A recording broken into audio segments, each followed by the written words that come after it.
when you guys both look back at your season, what moment together stands out the most for you? Gary, you go first.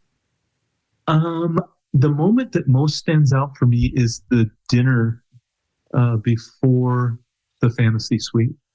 I actually watched that episode by myself, and I remember calling Theresa and saying, Theresa, I just watched the episode and watched the moment that I fell in love with you.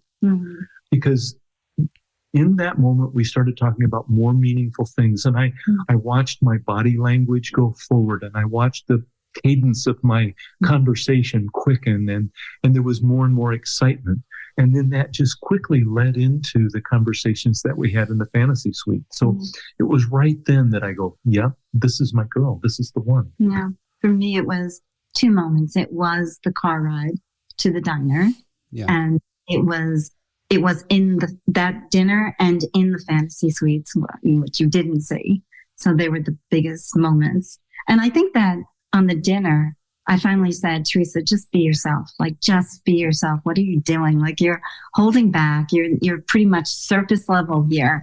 And when he said, I want to ask you more about your career, I said, yeah, ask me about my career. You should ask me about my career. Yes, ask me.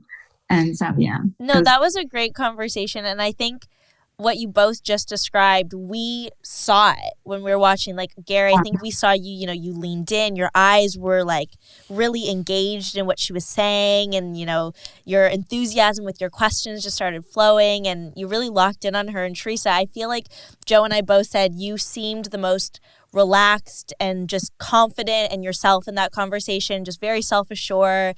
It was definitely a standout for me, having watched your relationship, of just like, wow, these two are really connecting in this moment. Thank you. I have to say this. We both weren't happy with the horseback riding because as soon as I saw it, I said, oh, we're not going to be able to talk or be near each other or interact. And yeah. And so it was difficult to have a moment together. I said, oh, you got to be under a waterfall? That's what I wanted. Like, that's no riding. I go, oh, there's a waterfall. Let's just go right there. Let's get off the horses. And go well, Joe and I's first date in paradise was a wrestling date, I think. Oh, yeah. It was horrible. Yeah, we had to put on like Nacho Libre costumes and run around this ring, and I had been throwing up. I'd been so sick that day. So, you know what? The date activity doesn't always dictate the romance in the relationship. Oh my God, that's amazing. I have to go see that. Yeah, we have never watched it again. I will never watch it again. It made for some very funny photos.